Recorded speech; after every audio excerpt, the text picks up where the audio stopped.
Nourrir le vivant, un podcast du CIRAD.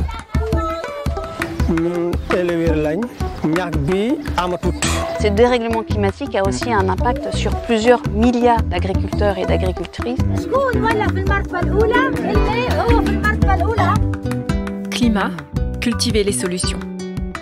Épisode 5, l'eau en partage.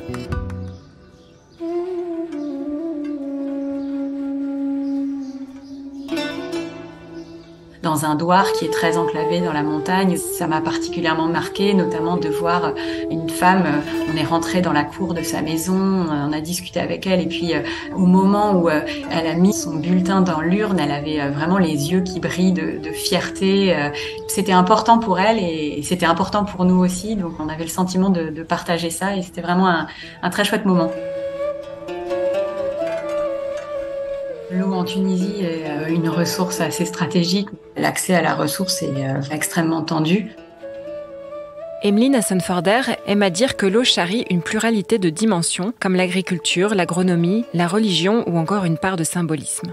Elle est chercheuse en ingénierie et évaluation des démarches participatives dans le domaine de la gouvernance de l'eau et des territoires. On va dire qu'il y a à peu près la moitié des ressources en eau qui viennent d'eau de surface, de fleuves, de rivières, mais ça ne concerne que la partie nord du pays, puisque dans le sud du pays, les principales ressources en eau sont exclusivement les nappes phréatiques et les nappes profondes. Et les nappes phréatiques sont de plus en plus épuisées, dégradées et surexploitées. Et les différents acteurs recourent de plus en plus aux nappes profondes.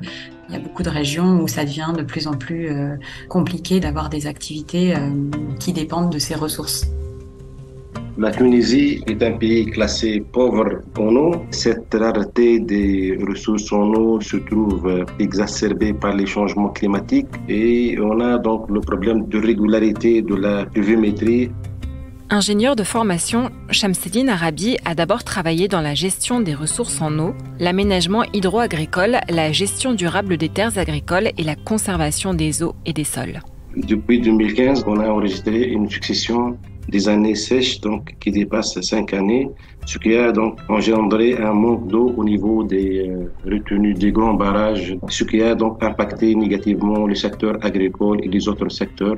Ce manque d'eau crée des conflits entre les régions du pays, d'une part, et entre les différents opérateurs économiques et sociaux, d'autre part. On a le secteur agricole qui consomme plus d'eau, aux alentours de 80% de la quantité d'eau mobilisée. Il y a aussi beaucoup de problématiques qui sont liées à l'érosion, au ravinement. C'est vraiment des questions qui sont de plus en plus pressantes et dont s'empare de plus en plus aussi le gouvernement tunisien. Beaucoup de politiques étaient assez descendantes, décidées au niveau national par le ministère et puis imposées au niveau régional et local. Et en fait, un certain nombre d'acteurs se sont rendus compte que ces politiques n'étaient pas forcément des plus efficaces puisque les acteurs localement ne s'appropriaient pas les mesures qui étaient prises et les actions qui étaient faites. Elles ne correspondaient pas toujours à leurs besoins et à leurs priorités. Un certain nombre de personnes ont décidé d'essayer d'avoir des approches qui essaient de prendre davantage en compte les priorités locales et les avis des différents acteurs concernés. Le projet Pacte, lancé en 2018 par le ministère de l'Agriculture tunisien, vise à améliorer la gestion des ressources naturelles avec le concours direct des citoyens. Shamseddine Arabi assure la coordination de ce programme au sein de la Direction générale de l'aménagement et la conservation des terres agricoles du ministère de l'Agriculture de Tunisie. Cette approche est basée sur un dispositif de gouvernance locale. On va donc regrouper et mobiliser tous les acteurs clés, que ce soit donc la direction agricole ou non agricole, la société civile, les élus locaux, l'enseignement et la recherche, que ce soit tunisien ou bien international. L'idée, c'est vraiment de pouvoir à la fois prendre mieux en compte les priorités locales et les avis de la population, mais aussi les avis de l'ensemble des acteurs concernés. Donc, de pouvoir avoir un dialogue entre ces différents acteurs, y compris les chercheurs, pour que finalement chacun puisse amener sa part de connaissance du problème et qu'on puisse chercher des solutions tous ensemble. Et donc l'objectif de la participation, c'est de créer ce dialogue, de créer cet échange et aussi de pouvoir faire monter en compétence l'ensemble des acteurs pour apprendre à se saisir des problèmes, à rendre les données plus accessibles à tous et les politiques publiques plus transparentes. Les zones d'intervention du projet ne reposent pas sur un découpage administratif. Elles sont situées sur des territoires ruraux jugés vulnérables, c'est-à-dire des espaces géographiques où les populations ont les mêmes problématiques et les mêmes ressources disponibles. Parmi différentes approches possibles, c'est donc une approche dite territoriale qui a été choisie.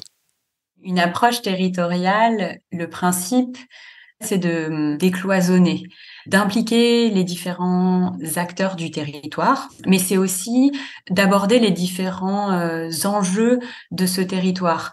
On va à la fois s'interroger sur les questions d'eau, les questions d'agriculture, les questions d'enclavement par exemple, qui sont au cœur des priorités en fait des populations, les questions d'accès à l'éducation, à la santé, des méthodes qui permettent de faire le lien entre ces différents aspects parce qu'ils sont bien sûr extrêmement liés et ils impactent tous l'environnement et puis la vie des personnes qui habitent ces territoires. Il y a 6 zones d'intervention qui sont dans 5 gouvernorats qui vont vraiment du nord au sud de la Tunisie. Donc le gouvernorat le plus au nord, c'est celui de Bizerte, qui est sur la côte méditerranéenne. Ensuite, quand on descend, il y a plusieurs zones au centre de la Tunisie, Kérouan, Siliana, et puis le Kef. Et puis le plus au sud, il y a 2 zones d'intervention qui sont dans le gouvernorat de Sidi Bouzid. Pour faciliter ce dialogue territorial, des animateurs ont sillonné les routes et les douars et sont allés à la rencontre des habitants. Ensemble, ils ont identifié les problématiques et recensé les points forts et les points faibles de chaque zone. Puis, à la suite de ces diagnostics, 11 000 propositions d'action ont été recueillies et expertisées.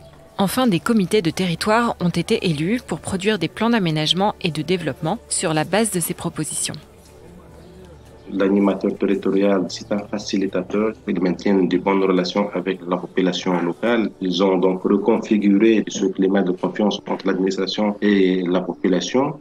Et pour garantir donc une participation efficace de la population et des acteurs locaux, on a mis en place des instances de planification et de prise de décision qui représentent les différents acteurs locaux.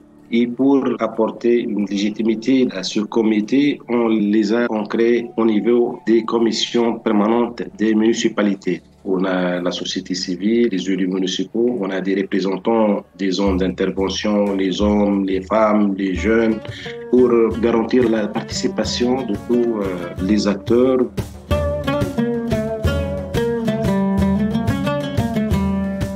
Les propositions des populations locales remontent ainsi vers l'administration.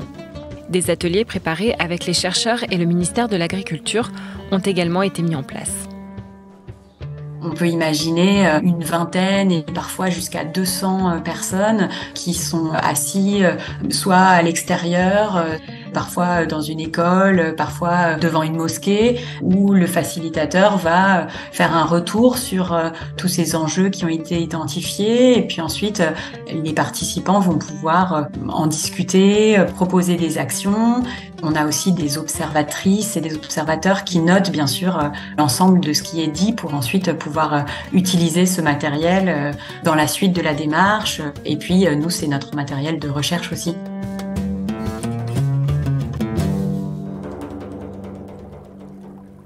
On a pu réaliser jusqu'à maintenant la création de 7 forages d'eau, la création de 8 réseaux d'alimentation en eau potable gérés d'une manière collective. On a acquis des camions citernes pour faciliter l'accès à l'eau. On a d'autres techniques de captage d'eau de ruissellement, 600 citernes de collecte des eaux pluviales. Ces eaux collectées sont utilisées pour l'usage domestique, l'abreuvement du cheptel ou encore l'irrigation pour le jardinage ou l'irrigation d'appoint des arbres.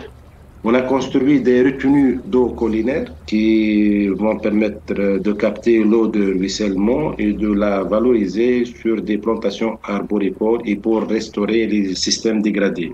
On a réalisé 200 ouvrages de recharge de la nappe pour recharger les nappes surexploitées. L'objectif de ces techniques est le stockage de l'eau dans le sol afin de la mettre à la disposition des plantes. C'est ce qu'on appelle maintenant l'eau verte. Toutes ces actions vont permettre de protéger le grand barrage contre l'envasement. On retrouve des actions qui permettent de faire face au changement climatique, notamment de conservation des eaux et des sols, la création de banquettes qui permettent de faire face à l'érosion. Ça va être faire des ouvrages qui permettent de recharger les nappes, de créer des lacs collinaires, des choses comme ça. À travers toute cette démarche de construire des dynamiques collectives et une gouvernance locale qui, elle aussi, va permettre de faire face au changement climatique et puis d'améliorer la résilience, de créer plus de confiance, de faire attention aux questions d'équité territoriale pour que les populations qui sont les plus enclavées ne soient pas, par exemple, laissées de côté. Tout ce qu'on est en train de mettre en œuvre dans le cadre de projets, c'est un dispositif capable d'accompagner les politiques publiques au niveau local, donc afin de répondre aux enjeux de la population locale et de créer un développement durable. Ce développement est certainement lié au changement climatique. On intervient en partenariat avec la recherche et l'enseignement supérieur. On travaille donc la main dans la main avec la société civile pour atteindre tous ces résultats. Je crois que face au changement climatique, il ne sera plus possible de réfléchir d'une manière sectorielle. Il faudra institutionnaliser un dialogue entre différents intervenants et passer à la territorialisation de l'action climatique. Le programme Pacte est un projet pilote.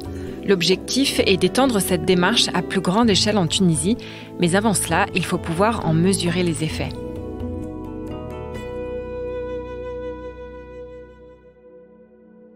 L'objectif de nos recherches, c'est aussi d'évaluer l'impact de ce programme. Est-ce que vraiment ce programme permet de faire face au changement climatique? Est-ce qu'il permet d'améliorer le revenu des ménages qui habitent dans ces territoires? Est-ce qu'il crée plus de résilience dans ces territoires? On documente ça avec attention pour construire sa mise à l'échelle et continuer à faire face aux enjeux que rencontre la Tunisie actuellement. On est en train de mettre en place un réseau d'observatoires territoriaux participatifs. On a acquis des stations météo installées au niveau des zones du projet, une hydrodrone pour le suivi de la bathymétrie des retenues d'eau, c'est-à-dire pour évaluer la sédimentation des grands barrages hydrauliques. On a organisé des formations et on a mis en place une école de terrain en agroécologie. Plusieurs exploitations intensifient désormais leurs pratiques agroécologiques. Une gestion communautaire pourrait assurer la disponibilité de l'eau dans le futur et renforcer l'adaptation du pays au changement climatique. Au-delà de la Tunisie, le sud de l'Italie ou de la France pourrait rapidement être frappé par les mêmes épisodes climatiques. Pour les régions du nord de la Méditerranée, il y a un grand intérêt à s'inspirer et à apprendre des expériences tunisiennes, notamment en matière d'approche territoriale et ce dispositif de gouvernance locale de la gestion des ressources naturelles et de développement territorial. C'est pas facile de mettre tout le monde autour d'un projet de territoire. Ça demande une expertise importante. Cette approche et la création de ce capital social et de ces dynamiques collectives, elle est vraiment tout aussi essentielle que les infrastructures. Et ça se fait dans la durée et ça nécessite aussi un certain nombre de ressources et du temps qui sont essentiels dans ces approches. La population a envie que les actions se fassent tout de suite. Et en fait, ces démarches, quand même, pour justement construire ces collectifs, construire cette confiance, elles prennent du temps. Et donc, entre le moment où finalement on va voir les gens pour la première fois et le moment où ils voient vraiment les impacts de ces démarches, il se passe souvent plusieurs mois, voire plusieurs années. Cette temporalité, c'est clairement une des difficultés pour maintenir l'engagement des différents acteurs et puis continuer à avancer tous ensemble. Pour combattre l'impact des changements climatiques, il faut élargir ce travail partenarial vers un travail stratégique entre les pays afin d'échanger les expériences et les acquis réalisés. Il faut donc converger tous les efforts pour renforcer la résilience des populations et d'améliorer leurs conditions de vie et minimiser l'exode rural et la migration pour faire un travail complet et durable.